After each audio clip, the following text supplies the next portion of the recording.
warm up drill an zo to na hian match som don chi ani 7v7 in khel do na hei kan hmuang hian in bip orange color le black jersey match som don tran ta chi moya chak lama saka lutia rồi puya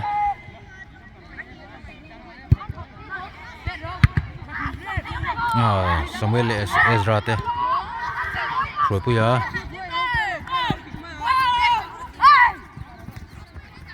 ron latlang zela keeper ten lo save thei lo rồi puya corner pet sang set uyom hle me tia Samuel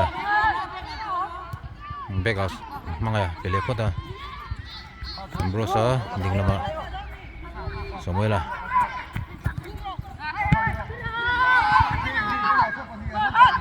Black lamin ball an chang vele thungta Edia Angie cross Angie bo siam froi pin le thei lo Angie thoin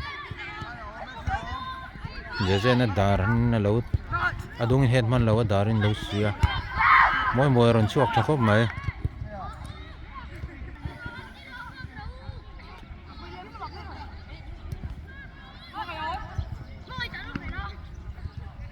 Samuel tia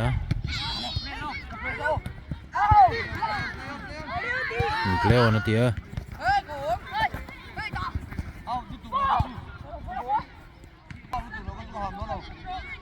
Engia thoin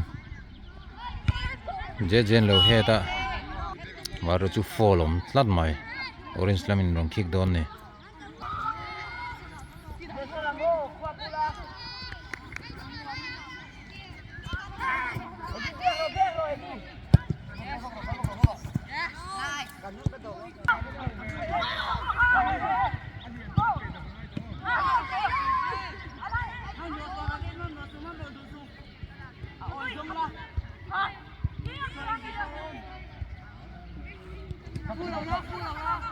India mon boya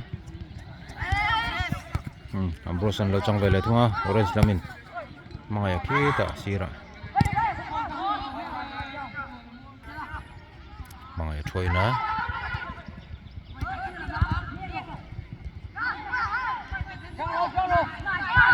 mon boya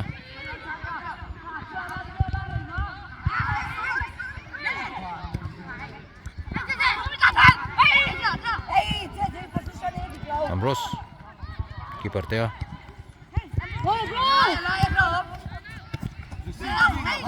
propia Ingia keeper no safe man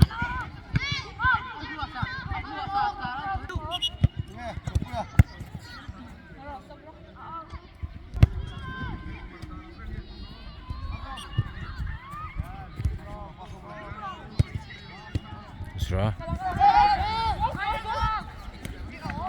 Ambros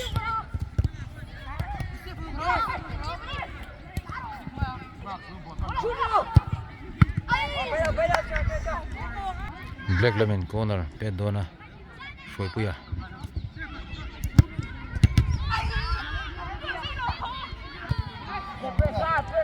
mangaya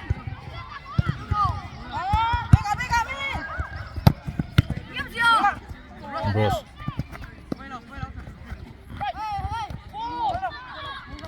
Benjamina Rino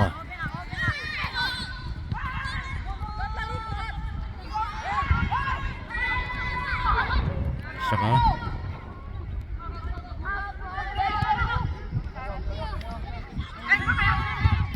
Mai India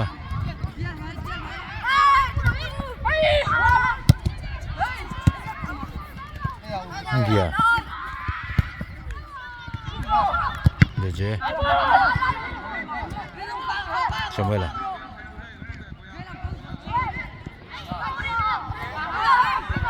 Moya.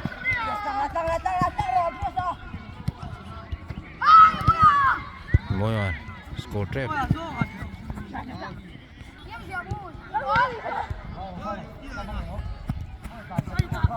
Samuela. Moya. There.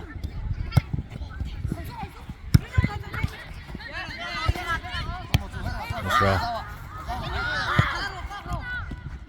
Ambrose. Isra. Ambrose.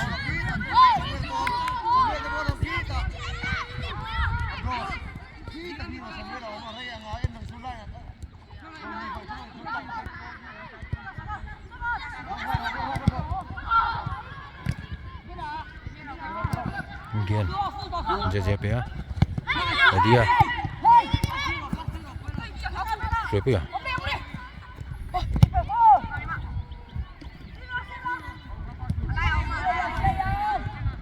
Saka.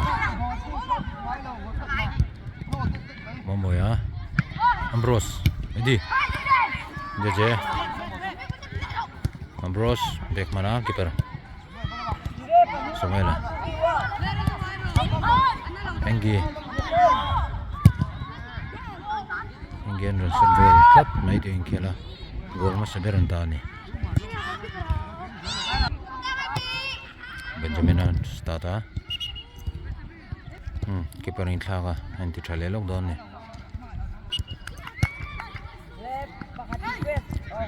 Bros train. Dia. Bros. Isra. Samuela. Rinoa. Dia. Kiper Rinoa.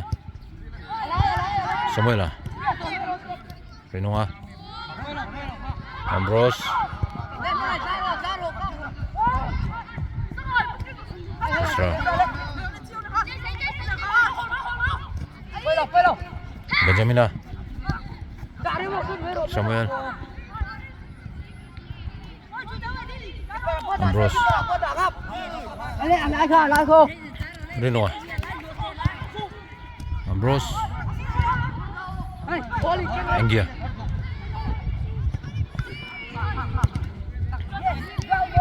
Momo ya.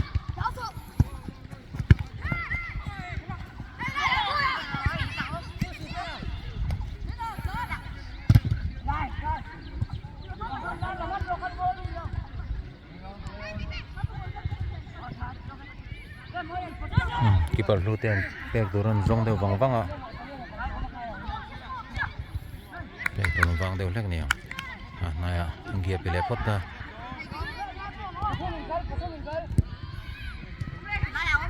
Momo ya. Rupiah. Rondo Ronaldo. Saka. Rupiah. Ambrosan load dang mana thakau mai. Troin don ni orange. Samuela.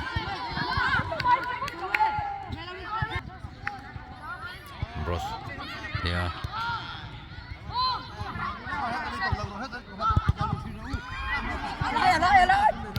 Rinoa. Ambros.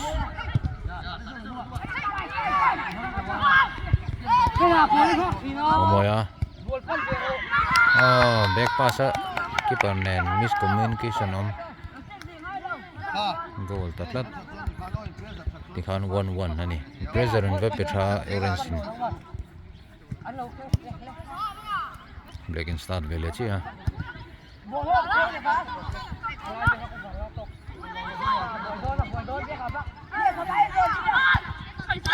dia jangan koisak mana Rupiah.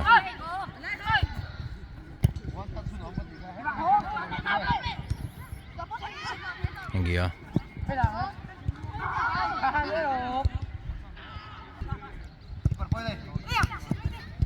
Dia. Maya.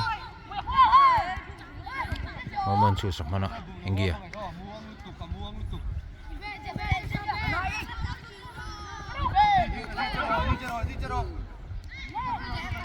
Rupiah. Mỗi mỗi á. Anh kìa. Benjamin à.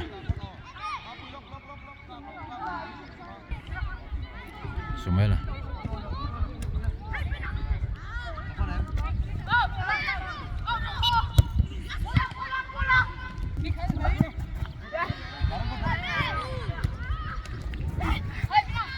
Benjamin à.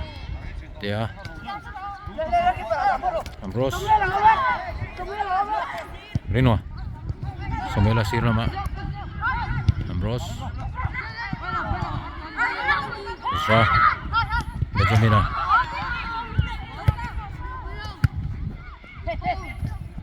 Ambrose.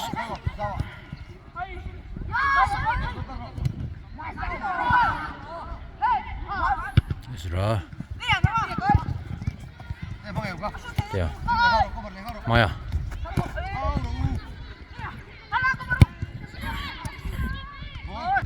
Lutea. Enggi.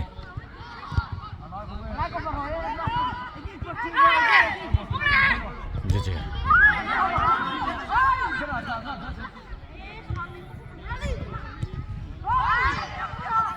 Moi. Lutea. Naipea. Saka. Lutea. Saka. Israel. Enggi.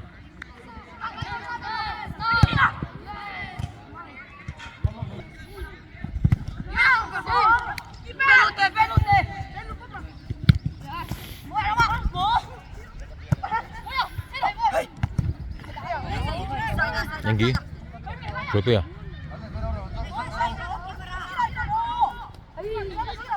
Saka. Henry set lepot ni.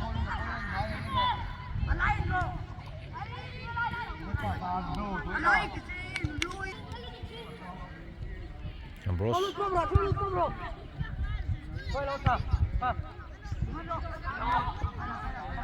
Orange corner bed is run.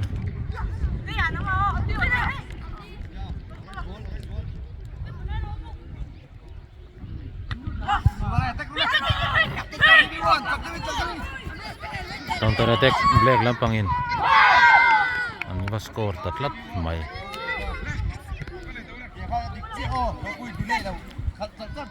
Delay lawa malama lak pop khangai to train ni. Ranti thako mai. Tikhan Black lampangin true one in man shoi ni. Orange central belache. Ambrosa.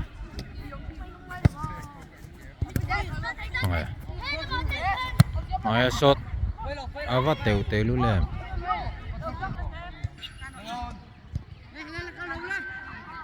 sa mama andi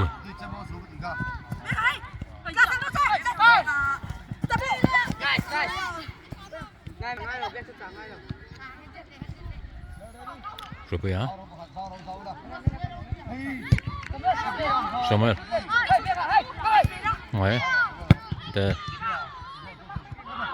Isra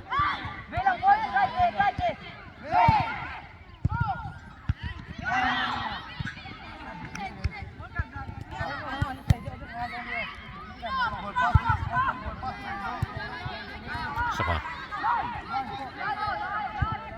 Ang Petrove Ngam bol chatang merong pe suai kuitan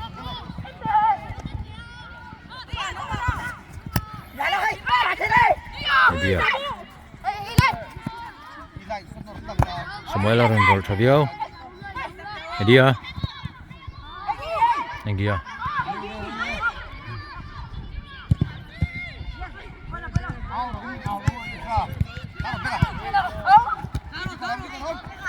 Moban kiper Juseta yang dia ya Rinoa Azra Dia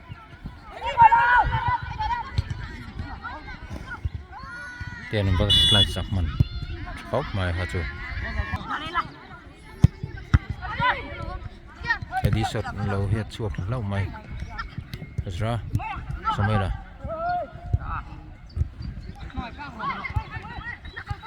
Ezra yeah Tropian score plat mai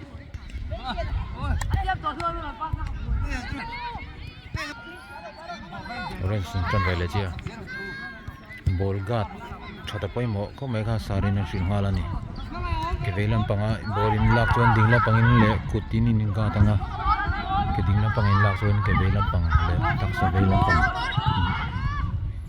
ban te din ball ka guard chon dur ne ti shin hala ni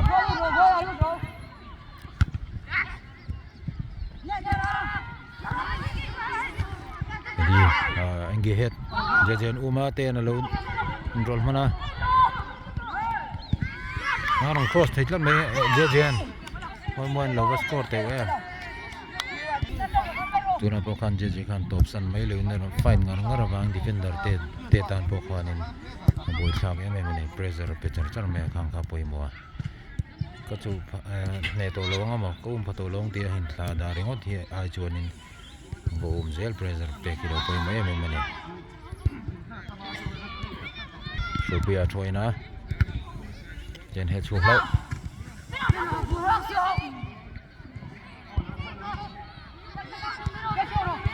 Xuống vậy là Mọi à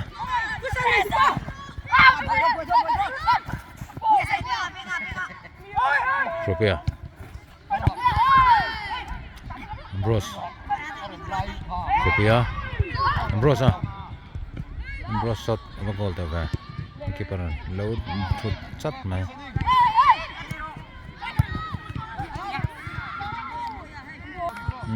chỗ nào tuyến in lúc ngà khele đó nè